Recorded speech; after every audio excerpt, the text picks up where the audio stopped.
じゃあ皆さん、はじめまして。私の名前はフィハシャバニと思います。Fiha to yobarete imas. Di sini saya akan sedikit menjelaskan tentang materi yang kemarin disampaikan oleh Yanto Sensei tentang kalimat sopan dan simbol terjemahan awal. Ya, mari kita mulai. Di sini ada kalimat tentang kalimat sopan. Kalimat sopan untuk mengawali pembicaraan terhadap penawaran atau permintaan. Di sini dari mulai deshoka yang artinya ya kan, kira-kira atau sepertinya. Di sini yang pertama itu kalimat tentang kalimat sopan. Yang pertama ada tapi, yang kedua ada menjadi, yang ketiga ada kira-kira. Nah, ini semua, pola kalimat ini semua itu bentuk sopan dari kalimat tersebut. Yang pertama ada pola kalimat tapi. Di sini ada ga, nani ga, terus demo, keredo, kere demo, dan lain-lain. Fungsinya itu satu, untuk berlawanan. Yang kedua, permintaan atau permohonan. Yang ketiga, itu penyesalan bentuk teshimaimashita. Yang keempat, penghalus yang keempat ini atau penyambung ini mewakili dari kata berlawanan, permintaan, dan penyesalan ini. Jadi yang keempat ini adalah penghalus atau penyambung dari semua yang ditulis ini. Contohnya di sini oishi desu ga yasui desu. Misalkan tabemono wa oishi desu ga yasui desu. Makanan ini enak tetapi mahal. Nah, ga di sini itu bentuk sopan yang bermakna berlawanan. Enak tetapi mahal. Terus ada contoh lainnya, wasuremashita ga.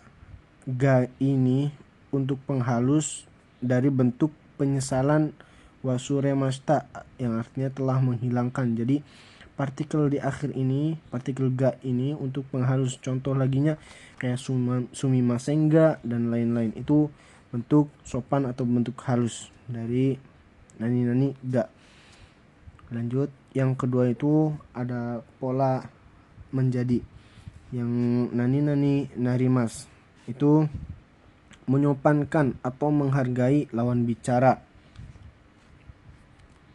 Contoh, atsui desu menjadi atsuku narimasu. Atsuku narimasu ini, ku ini perubahan dari i dibentuk ku karena bertemu dengan narimasu. Contoh misalkan shacho ngobrol dengan bawahannya kayak kyo wa atsui desu. Nah, bawahan menjawab shacho tersebut menggunakan hai kyo wa atsuku narimasu karena menggunakan bentuk sopan. Boleh menggunakan atsui desu tapi lebih sopan menggunakan nani narimasu. Lanjut pola kalimat yang ketiga yang yaitu kira-kira. Kira-kira di sini nani deshoka atau nani deska. Deshoka itu sama aja dengan deska. Di sini kalimat tanpa kelengkapan partikel itu kasar. Contoh, kyo samui deshoka. Nah, deshoka ini sama aja dengan deska tapi lebih sopan menggunakan deshoka. Kayak contohnya kyo samui deshoka. Nah, apa bedanya dengan desho aja? Desho aja itu artinya lo, itu bentuk konfirmasi bukan bentuk pertanyaan. Kalau ini kan deshoka, apakah hari ini dingin? Hari ini dingin bukan? Jadi beda dengan yang desho. Kalau desho itu artinya lo, bentuk konfirmasi bukan bentuk pertanyaan. Jadi minasan, kita menerjemahkan bahasa Jepang itu nggak harus tentang sesuai yang apa yang kita omongin atau apa yang ada di dalam hati kita. Kadang kita itu perlu pemahaman yang mendalam terhadap partikelnya. Contoh aja, kinyobi no yoru. Kinyobi no yoru kalau diartikan dengan sesuai buku itu adalah Jumat malam, atau yang bisa kita omongkan itu adalah malam Kamis, Jumat malam. Tapi kalau kita memahami atau mendalami tentang kalimatnya itu salah. Yang benar itu adalah Kinyobi no Yoru itu malam dari hari Jumat, berarti malam Sabtu. Jadi Kinyobi no Yoru itu bukan Jumat malam atau bukan Kamis malam Jumat itu, tapi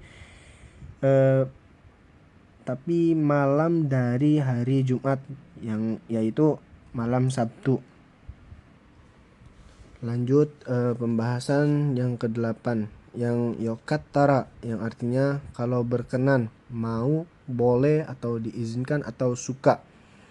Nah, yokattara ini dipakai untuk istilah mengawali izin dari penawaran. Jadi kita kalau menawarkan sesuatu atau menawarkan bantuan atau menawarkan permintaan itu memakai awalan yokattara. Nah, di sini yokattara itu awalnya dari kata i atau kotoba i atau yoi yang artinya baik. Dibentuk hukum tara yang dilampaukan kalimatnya dibentuk take dan ditambahkan ra yang menjadi artinya kalau. Jadi i atau yoi dibentuk ta atau bentuk lampau terus tambahkan tara berarti yokattara. Atau kalau kita menggunakan bake juga bisa yokereba, artinya kalau mau, kalau boleh, kalau diizinkan, kalau suka, dan lain-lain. Nah, contoh yang kedua ada yoroshi. Yoroshi itu kata sifat i yang artinya berkenan atau kalau juga. Jadi yoroshi, kalau minasang biasa mendengar yoroshiku onegai shimasu, itu adalah penggal-penggalan dari sebuah kalimat yang kita bedah itu adalah yoroshi, i-nya dibentuk ku sama onegai shimasu yang artinya mohon bantuan dengan berkenannya. Nah, yoroshi ini dibentuk lampau, dilampaukan dan ditambahkan ra dari bentuk tara, jadi yoroshikattara. Atau kalau kita memakai bake yoroshi kereba, menggunakan bake yang artinya kalau berkenan juga. Lanjut pembahasan tentang simbol terjemahan awal. Simbol terjemahan awal ini adalah pegangan kita untuk menerjemahkan bahasa Jepang ke bahasa Indonesia. Yang pertama, yang dari simbol terjemahan awal atau pegangan untuk menerjemahkan bahasa Jepang ke Indonesia itu ada 1, 2, 3, 4. Ada 4 tipe. Yang pertama ada partikel wa, partikel mo, partikel ga yang artinya nya, terus ga yang untuk kata sifat yang pasif dan kata sifat ga yang artinya nya untuk kata kerja pasif dan kata sifat. Terus atau nani to. Terus pengulangan. To pengulangan itu bukan to yang dan ya, tapi to yang kayak to omoimasu, kayak to toki dan lain-lain, atau to kutipan. Nah, ini semua itu penerjemahkannya diawalkan dulu. Terjemahannya itu diawalkan dari partikel wa, mo, ga yang artinya nya, kata kerja pasif dan kata sifat. Terus to yang bentuk pengulangan atau bentuk kutipan itu terjemahkannya diawalkan. Yang kedua ada kata dari, sampai, kemudian, dan, dengan yang menggunakan, terus karena, kalau, sebelum, setelah, ketika atau saat yang pakai toki, dan sambil. Dari, sampai, kemudian atau dan ini kayak kemudiannya untuk kata kerja, kayak makan kemudian pekerja, minum kemudian tidur, Kalau dan ini khusus untuk kata sifat atau kata benda. Contoh, senggang dan praktis atau ganteng dan cantik. Itu nggak bisa kalau kata kerja memakai dan, atau kata sifat memakai kemudian, itu tidak masuk, tidak bisa. Lanjut ke nomor 3, itu ada takaran atau pelengkap yang contohnya kayak sangat, banyak, sedikit, dan lain-lain, yang totemo, takusang, sukoshi, dan lain-lain. Contohnya ada totemo atsui. Nah, totemo ini adalah bentuk takaran yang dimana ini simbol terjemahan awal. Jadi kita mengawalinya atau menerjemahkan awalnya dari totemo dulu. Sangat panas. Jadi totemo atsui penerjemahannya itu bukan dari belakang dulu, bukan panas sangat, tapi sangat panas. Lanjut yang terakhir ya Saigo, ada titik atau koma. Nah, dari semua simbol terjemahan awal ini, cara bacanya itu cara baca satu titik dulu lalu terjemahkan. Jadi ketika kita melihat atau menemukan sebuah kalimat, itu kita cara bacanya dari satu titik dulu lalu terjemahkan. Lanjut dari materi simbol terjemahan awal atau pegangan untuk penerjemahan dari Jepang ke Indonesia, itu ada bentuk pengecualian yang minasang. Pengecualian untuk partikel ga yang pasif, terjemahkannya itu dari belakang dulu. Partikel ga dari kata kerja yang pasif itu ada arimas, imas, dekimas, wakarimas, imas, kakarimas, dan lain-lain. Itu terjemahkannya dari belakang dulu. Contoh, arimas, shitsumon ga arimasu ka? Apakah ada pertanyaan? Jadi penerjemahkannya itu dari belakang dulu ya minasang, bukan dari depan.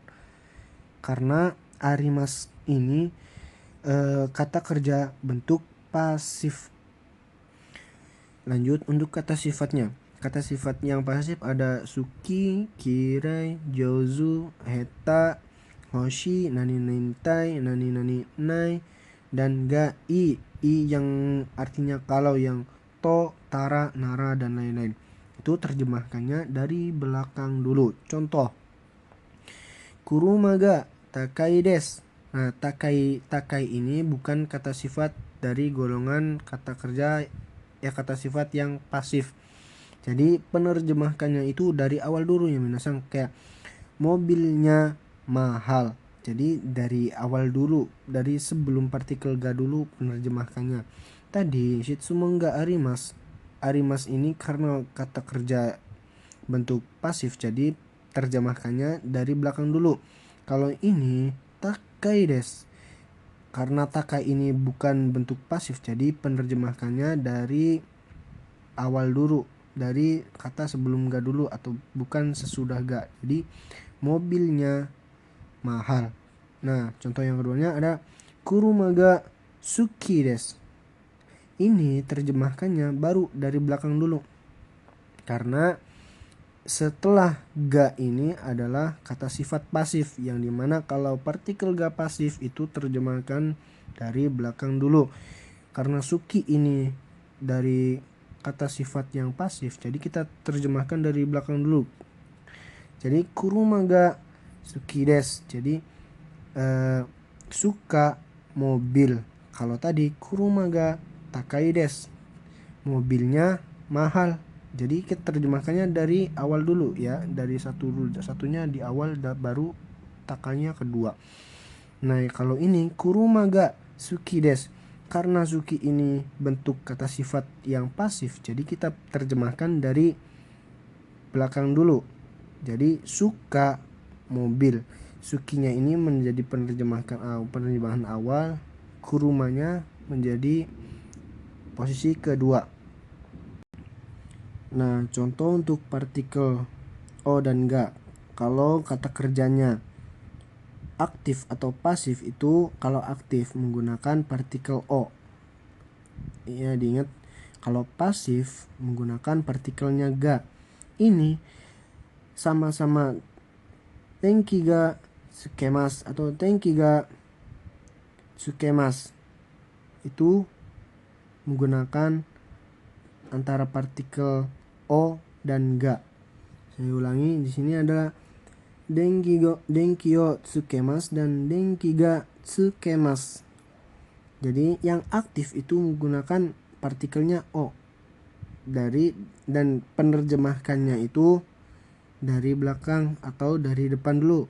Dari belakang dulu. Lampu, menyalakan lampu. Jadi terjemahkannya dari belakang dulu. Karena kata aktif, yang mana kalau aktif itu ada sebuah tindakan atau kegiatan yang aktif kita lakukan. Jadi menyalakan listrik atau menyalakan lampu. Kalau kata kerja pasif menggunakan ga, itu terjemahkannya dari belakang karena ini pasif.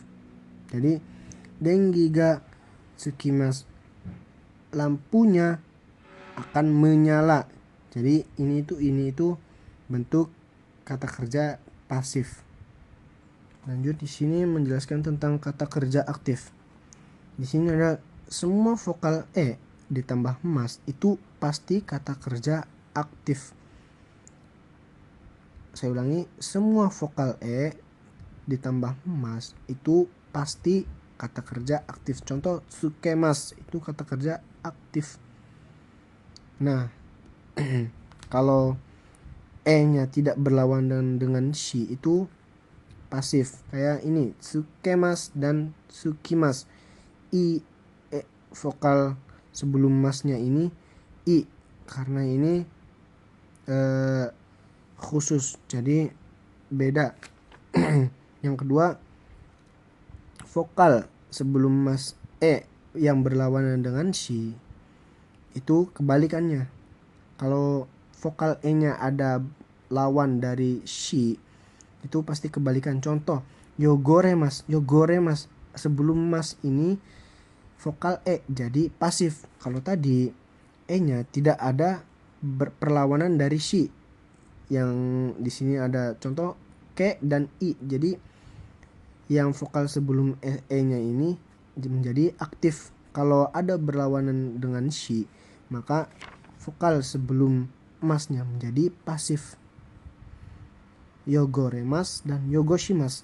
Shi ini kalau berlawanan dengan e itu kata kerja yang aktif, yang mana shimas ini adalah kata kerja aktif. Nah, di sini ada tokubetsu yang khusus spesial. Ada yakimas dan yakemas. Yakimas itu kata kerja aktif. Kalau yakemas itu pasif. Di sini ada partikel sebelum nani nani tai, nani nani nai. Nani nani tai untuk kata kerja, nani nani nai untuk kata sifat. Itu partikelnya bisa menggunakan o atau bisa menggunakan partikel ga. Contoh, gohang o tabetai, ingin makan nasi. Atau kita bisa gohang ga tabetai, ingin makan nasi juga. Nah, contoh laginya gohang o tabenai, tidak ingin, tidak makan nasi. Jadi nani nani tai dan nani nai ini bisa menggunakan partikel o ataupun ga. Ya, cukup sekian dari saya, kurang lebihnya mohon maaf. Hai, arigatou gozaimasu.